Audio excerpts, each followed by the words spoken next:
नमस्कार, आप देख रहे हैं द मूक नायक और मैं हूं आपके साथ अंकित पचौरी। मध्य प्रदेश कांग्रेस 27 जनवरी को डॉक्टर अंबेडकर की जन्मस्थली महू इंदौर में एक बड़ी रैली करने जा रही है, जिसका नाम दिया है जय बापू जय संविधान। इस पूरे मामले पे बातचीत करने के लिए कि किस तरह की रणनीति है, हमारे साथ कांग्रेस के विधायक हैं फूल सिंह बरैया, उनसे बातचीत करेंगे।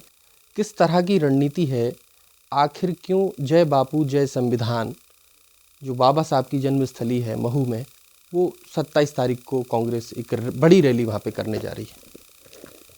26 जनवरी 1950 बाबा साहेब अम्बेडकर का बनाया हुआ संविधान उसी दिन लागू हुआ था और 25 नवंबर 1949 को बाबा साहेब अम्बेडकर ने कहा था कि कल 26 नवंबर 1949 को संविधान सभा को सौंप दिया जाएगा। तो संविधान सभा को सौंपने की पूर्व संध्या पर उन्होंने कहा था, संविधान कितना भी अच्छा हो, जिन हाथों में जाने वाला है वो अगर हाथ अच्छे नहीं हैं तो अच्छा संविधान भी खराब साबित होगा। और ये जो हाथ आज हैं मोदी जी के हाथ, ये अच्छे हाथ नहीं हैं, इसलिए संविधान को बदलने की ज़रूरत पड़ रही है, क्योंकि उन्होंने संविधान को खराब साबित कर दिया, इसलिए तो भाजपा उसको बदलना चाहती है।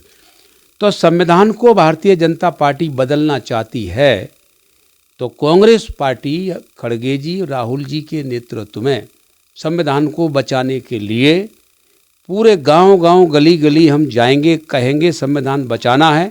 और 27 जनवरी को महू में, जहां बाबा साहेब अम्बेडकर का जन्म हुआ था, जन्मस्थली है, वहां पर पहुंच करके भारी संख्या में, लाखों की संख्या में ये संदेश देंगे कि संविधान जिस दिन ख़त्म होगा देश ख़त्म हो जाएगा, देश के टुकड़े हो जाएंगे। तो देश को बचाना है, डेमोक्रेसी को बचाना है, 140 करोड़ लोगों के जीवन को बचाना है, तो संविधान को बचाना जरूरी है। इसलिए वह 27 तारीख का कार्यक्रम रखा गया। पिछले दिनों गृह मंत्री अमित शाह का एक बयान सामने आया था, सदन का बयान था। उन्होंने अंबेडकर पे जो टिप्पणी की, इसके बाद कांग्रेस आक्रामक हो गई और उन्होंने कहा कि बाबा साहब का अपमान हुआ है। कहीं ऐसा तो नहीं कि 27 तारीख को महू में जो कार्यक्रम कांग्रेस करने जा रही है और देशव्यापी कार्यक्रम में राहुल गांधी तमाम नेता वहाँ जुटने वाले, तो कहीं भाजपा को घेरने की कोई रणनीति तो नहीं है कि अमित शाह के बयान के बाद देश में संविधान और बाबा साहब की बात कांग्रेस ने शुरू कर दी? नहीं, देखिए, भारत खतरे में है, देश का संविधान खतरे में है और देश के संविधान के ऊपर विपत्ति है। भारतीय जनता पार्टी की सरकार, भारतीय जनता पार्टी के नेता भारतीय संविधान को ख़त्म करना चाह रहे हैं। देश अगर बचाना है तो संविधान को बचाना जरूरी है। तो संविधान बचाने के लिए आज के तारीख में, देश बचाने के लिए, 140 करोड़ लोगों का जीवन बचाने के लिए आज की तारीख में किसी के पास कोई और शक्ति नहीं है। सिर्फ एक ही विषय है, एक ही शक्ति है, वो है बाबा साहेब डॉक्टर अंबेडकर। बाबा साहेब डॉक्टर अंबेडकर अगर बीच में आ जाएंगे तो देश भी बचेगा, संविधान भी बचेगा, 140 करोड़ लोगों का जीवन भी बचेगा। तो इसीलिए कांग्रेस पार्टी देश को बचाने के लिए बाबा साहेब अम्बेडकर की जन्मस्थली पर संविधान बचाओ कार्यक्रम कर रही है। और मेरा ऐसा मानना है कि भारतीय जनता पार्टी, जो अमित शाह जी ने संसद में बोला था कि अंबेडकर अंबेडकर अंबेडकर अंबेडकर अंबेडकर अंबेडकर 6 बार बोला था, तो अंबेडकर अंबेडकर का नाम जितना लेते हो उतना नाम अगर किसी भगवान का लेते तो 7 जन्म तक उद्धार हो जाता। लेकिन अमित शाह को ये मालूम ही नहीं है कि जिन लोगों का जीवन, 140 करोड़ लोगों में से 138 करोड़ लोगों का जीवन अगर आज स्वर्ग जैसा जीवन है, या हम कह सकते हैं कि उनको आज आज़ादी मिली है, बराबरी मिली है, सम्मान मिला है, वो बाबा साहेब अम्बेडकर के कारण मिला है। तो वो तो बाबा साहब को ही भगवान मानते हैं। तो अमित शाह कौन से भगवान की बात कर रहे हैं? तो अमित शाह दरअसल भूल गए कि बाबा साहेब अम्बेडकर का नाम लेकर के भगवान के दर्शन नहीं, डॉक्टर अंबेडकर इतनी बड़ी शख्सियत है, इतनी बड़ी हस्ती है कि डॉक्टर अंबेडकर करोड़ों के भगवान खुद ही बन गए। लोग मानते हैं, लोग कहते हैं हमारे तो बाबा साहब भगवान हैं। ये कपड़ा पहनने का अधिकार मुझे बाबा साहब ने दिया, ये बोलने का अधिकार मुझे बाबा साहेब अम्बेडकर ने दिया। अगर बाबा साहेब अम्बेडकर नहीं होते तो मेरी जीभ काट ली जाती, बाबा साहेब अम्बेडकर नहीं होते तो मैं पढ़ नहीं सकता था, बाबा साहेब अम्बेडकर नहीं होते पानी नहीं पी सकता था। साक्षात पशु बुक्ष पिछाड़ी ना, हम साक्षात पशु थे, पूंछ और सींग नहीं थे हमारे। बाबा साहेब अम्बेडकर ने क्या किया? One man one vote one value, एक आदमी एक वोट एक कीमत, इंसान का दर्जा बाबा साहेब अम्बेडकर ने दिलवाया है। और जानवर पहले से थे तो उन लोगों के लिए तो बाबा साहेब अम्बेडकर ही ईश्वर है। स्त्री शूद्रो विद्या न दीयताम, स्त्री शूद्रों को विद्या नहीं देनी चाहिए। और बिना उसके शिक्षा, बिना बुद्धि के शिक्षा के तो ये जानवर होते हैं। तो स्त्रियां कितनी हैं? 140 करोड़ लोगों में से 70 करोड़ तो स्त्रियां हैं। इनको इंसान का दर्जा, इनको पढ़ने लिखने का दर्जा तो बाबा साहब ने दिलवाया है।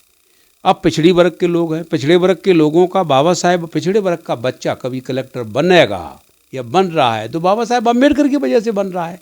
पिछड़े वर्ग के बच्चों को अधिकार मिलेंगे, आने वाले समय में उनको हक अधिकार मिलेंगे या मिल रहे हैं तो बाबा साहेब अम्बेडकर के कारण है। और शेड्यूल का शेड्यूल ट्राइब तो है ही, माइनॉरिटी भी उसी का हिस्सा है। तो 138 करोड़ लोगों का जीवन बाबा साहेब अम्बेडकर ने संभाला है। तो वो तो लोग बाबा साहब को एक भगवान जैसा दर्जा मानते हैं। तो अमित शाह ये कहाँ भूल गए? उनमें शाह को ज्ञान नहीं है कि डॉक्टर अम्बेडकर कौन है। ये बात तो सही है कि बाबा साहब के अनुयायी जो है वो बाबा साहब को मानते हैं, लेकिन अगर पिछले दिनों की हम बात करें, कुछ सालों पहले ही देखें तो कांग्रेस डॉक्टर अम्बेडकर के नाम का इतना अनुसरण तो नहीं करती थी जिस तरह से सदन में विपक्ष अब कांग्रेस जय भीम के नारे लगाती है। इसके पीछे क्या कारण है? किस तरह का विचार कांग्रेस रख रही है? नहीं, देखिए, ये तो दरअसल क्या होता है कि कोई पार्टी, कोई संस्था है तो संस्था, उसका अपना एक संविधान है, उससे चलती है। लेकिन अब उसमें से कोई व्यक्ति भी तो होते हैं नहीं। राहुल गांधी जी का जब से अवतार हुआ है, तब से राहुल गांधी जी इंसानियत, मानवता को ढूंढ रहे हैं। ढूंढते इंसान कहाँ मिलेगी, मानवता कहाँ मिलेगी, बराबरी कहाँ मिलेगी, ये करोड़ों लोगों का जो दुखी जीवन है जो सुख में कब बदलेगा। तो राहुल गांधी जी की खोज है। राहुल गांधी जी ने देखा जी तो सब कुछ संविधान में रखा है, तो उन्होंने संविधान लेकर के आगे बढ़े। तो ये कोई ऐसा नहीं है कि कांग्रेस अपने लाभ के लिए कर रही है काम, नहीं। वो तो राहुल जी की एक इंसानियत, एक मानवता वाला आंदोलन है। वो राहुल जी ने अपने हिसाब से देखा कि बाबा साहेब अम्बेडकर जैसा कोई दूसरा सानी नहीं, इसलिए ये काम कर रहा है। भाजपा हमेशा से आरोप लगाती है कि कांग्रेस जो है बाबा साहब के अनुसरण का ढोंग करती है। बाबा साहब का अपमान कांग्रेस की सरकार और कांग्रेस ने किया है, भाजपा उनका अनुसरण कर रही है और भाजपा बाबा साहब का सम्मान करती है। देखिए, अब ये भारतीय जनता पार्टी कह रही है कि अपमान कांग्रेस ने किया है, तो मैं ये कहना चाहता हूँ कि अपमान का कोई बिंदु तो बताएंगे कि कौन सा अपमान किया है। ठीक है, मैं एक बाबा साहेब अम्बेडकर के मैं इस बात को खारिज करता हूँ जो भाजपा का आरोप है। बाबा साहेब अम्बेडकर जब संविधान सभा के लिए इलेक्शन हो रहा था, 299 सदस्य चुने गए हैं। बाबा साहेब अम्बेडकर अकेले सदस्य थे।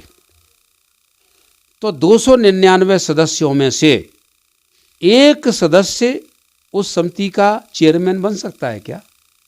तो ये तो कांग्रेस की कहीं ना कहीं दरिया दिली तो होगी, कहीं कांग्रेस के दिल में, हृदय में ये बात होगी कि नहीं, बुद्धिमान आदमी को इसका चेयरमैन होना चाहिए। बाबा साहब को बुद्धिमान के रूप में देखा तो कांग्रेस ने बिठाया कि नहीं? भाई उनका वोट नहीं मिलता तो कैसे जीत जाते, जरा बताओ। अब इसमें और एक बात और भी है कि बाबा साहेब अम्बेडकर जब चेयरमैन बने तो जो बाबा साहेब अम्बेडकर ने उसमें संघर्ष किया है, जो उसमें क्लॉज जोड़े हैं, जो आर्टिकल जोड़े हैं, वो जुड़े हैं कि नहीं? पिछड़े वर्गों के लिए अगर बाबा साहेब अम्बेडकर उसमें आर्टिकल नहीं जोड़ते तो पिछड़े वर्गों का कहाँ से मिलता? तो अपमान तो तब मानते तब कांग्रेस पिछड़े वर्गों का आर्टिकल जोड़ने नहीं देती। तो मैं ये मानता हूँ कि ये बात सिर्फ दुष्प्रचार की है और भारतीय जनता पार्टी अब घबरा गई है। ये घबराहट का ही नतीजा है ये कहना कि कांग्रेस ने बाबा साहब का अपमान किया है, जबकि बाबा साहेब अम्बेडकर का अपमान नहीं। उस समय संविधान सभा में मैं समझता हूँ जब ड्राफ्टमैन कमेटी के चेयरमैन बने थे, ड्राफ्टिंग कमेटी के, तो वो चेयरमैन तो कांग्रेस के बिना सहयोगी बन सकते थे क्या? तो ये उनका दुष्प्रचार है और ये डर गए कि कांग्रेस और ये लोग कहीं एक हो गए और तो फिर बीजेपी का हवा हवा हो जाएगी बीजेपी, ये डर का है। तो ये हैं हमारे साथ फूल सिंह बरैया, जो विधायक हैं कांग्रेस से, जिनका आरोप है कि भाजपा जिस तरह से दुष्प्रचार फैला रही है कि बाबा साहब का अपमान कांग्रेस ने किया है, लेकिन कांग्रेस हमेशा से बाबा साहब का अनुसरण करते आई है। और 27 तारीख को महू में जो बाबा साहब की जन्मस्थली है, वहाँ पर जो कार्यक्रम होने वाला है, इसका एक साफ संदेश कांग्रेस यहाँ पर देना चाहती है कि इस देश को संविधान के हिसाब से चलना होगा और सरकार संविधान को तोड़ने मरोड़ने के बजाय जो उसकी सेम बॉडी है उसके अनुपालन में उसका पालन करे। भोपाल से द मूक नायक के लिए अंकित पचौरी।